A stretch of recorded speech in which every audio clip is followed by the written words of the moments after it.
Cadu Souza says, Linus isn't a shill for anyone. He is an Intel fanboy, though.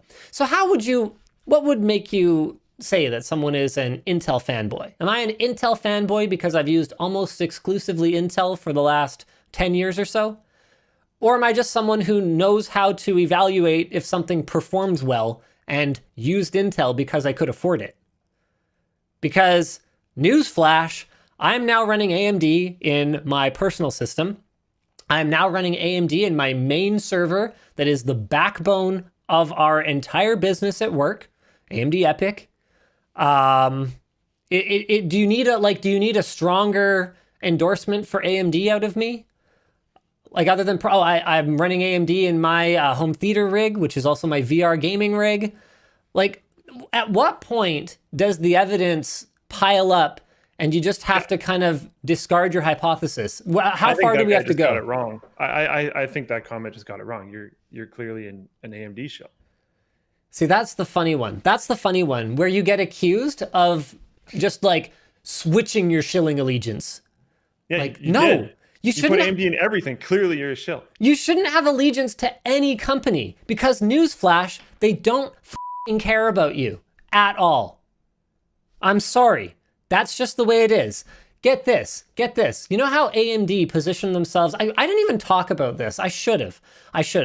Anthony didn't have it in his script, and I was gonna talk to him about it and be like, we should probably put this in, but I was like, forget it. No, it's not that important, but maybe I should have talked about it.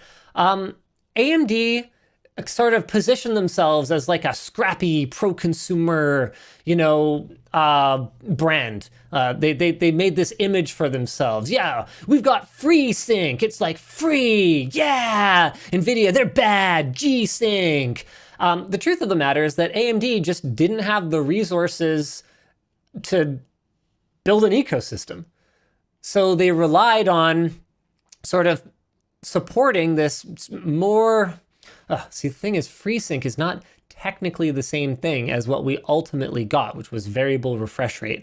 FreeSync was a proprietary implementation of an open technology. So it was like sort of open, but like also not quite. And it also didn't work as well. So what NVIDIA did was they went and they invented something.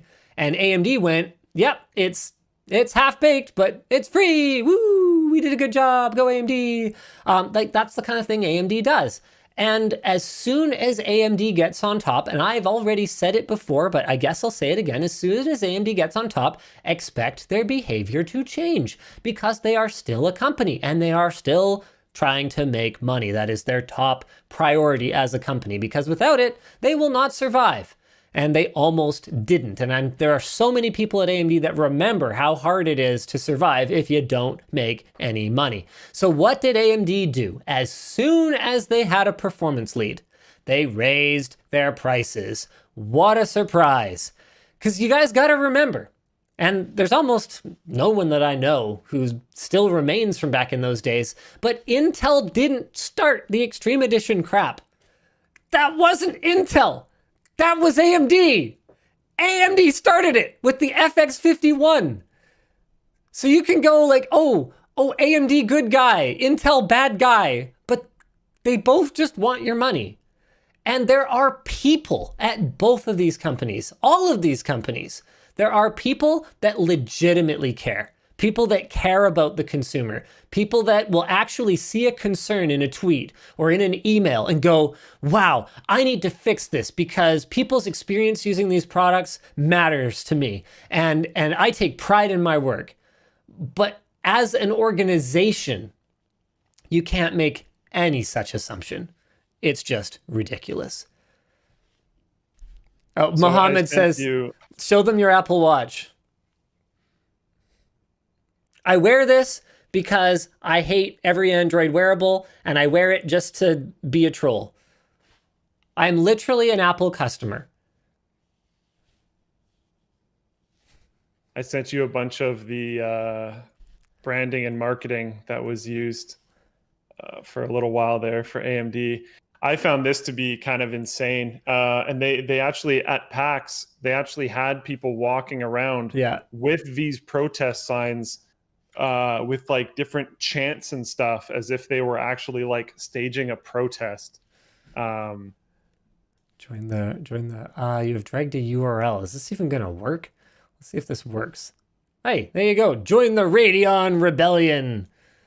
You should be able to just click on them and then click open original. It should open in your browser. Control your own performance better, Red. Don't silence us. As if they're being like thought controlled, or like there's no free speech. Free our async. Yeah, sure. VR whatever. is not just for the 1%.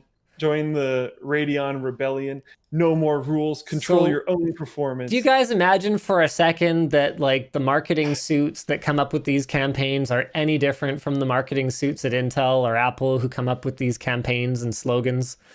They might know more about their own hardware. It's just a brand. It's just a brand. Sorry, I had to take that shot. All right. So I think I've exhausted everything that I have to say about that whole thing. It is what it is, and we'll see how it goes. I think these first gen ones are probably going to be quickly forgotten, and I think Apple probably knows it. They've done it before, and who knows, they'll probably do it again. No, I have one more thing to say, and that's not just me like hating on Apple and saying a first gen Apple product is bad. As a general rule, if it's for real work, I tend to avoid first gen products.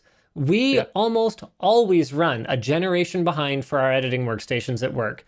It's not that we don't need the performance. We've been running 8K footage for a long time now. We're moving to 12K very soon. We definitely need the performance, but what we don't like is dealing with early teething issues, and nobody is immune to them, including Apple. They've had examples of great product launches.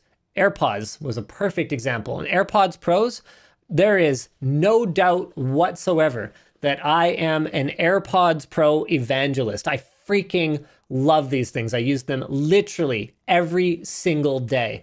Even when I don't listen to music, I use my AirPods Pros because the noise cancellation is freaking fantastic. I just use it so that I can focus. Like, these things have changed my life, and I've gotten messages from other people telling me the same thing. I got this wonderful message from someone saying, Linus, I'm not really an Apple kind of guy, and you shouldn't be an anything kind of guy or an anything not kind of guy. You should keep an open mind is what you should do. But that's not what the message said. The message said, look, I'm not really an Apple kind of guy, but based on your excellent review of the AirPods Pros, I bought them. And I am the type of person who tends to get overloaded in sort of overwhelming environments, like a sensory overload type of person. I don't remember if they actually used a word like Asperger's or autism, but you could tell they were trying to say in their own way that they were somewhere on the spectrum, and they had a really hard time in loud and overwhelming situations with crowds and lots of people. And they were just like, buying AirPods Pros based on your recommendation, talking about using them this way, changed my life. It reduced my anxiety. It made it so that when I'm out in public places like in the mall, I can actually enjoy them now, because the way that I use them a lot of the time is I'll have the noise cancellation active, even when I'm conducting a conversation with someone. Because what it does is some people tend to be like too loud, like particularly my kids. I will be at home with my AirPods Pros in, with my noise cancellation active, because honestly, sometimes I've just had a long day and it takes the edge off. And it's nice.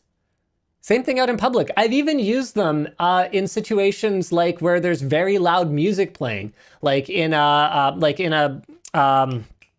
live music venue. Even certain restaurants and stuff make it like difficult to talk to each other. So, because it's so loud. The bottom of the line is you can love a product, but you should never love a company, because they will use that love and they will you. So I have a very similar Apple story. Really?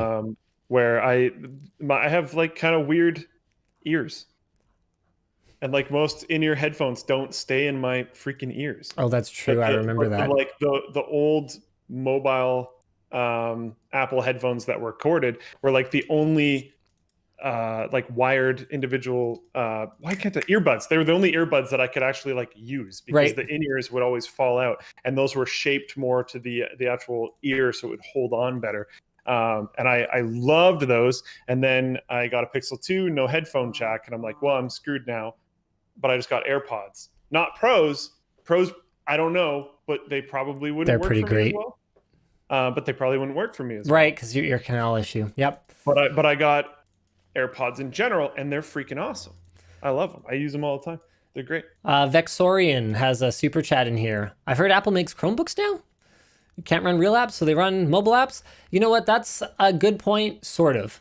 So because Apple has the clout to work with developers and get real apps developed for the M1 chip, I'm not expecting it to be quite that bad or take quite that long to transition. But it also is a valid criticism of what Apple's doing here that I have been very consistent about. I have consistently said, oh, Chromebooks. Well, they're nice as long as everything you do is in a web browser and you don't ever need to like do something unexpected. Like there's all kinds of just like random applications that I will run in my not daily life, but certainly in my yearly life, and just outright not being able to do it is a bummer.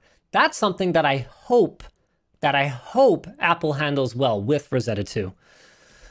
So no, they're not as bad as Chromebooks, but they could have some of the growing pains of Chromebooks, which is something, again, that I have been completely consistent about.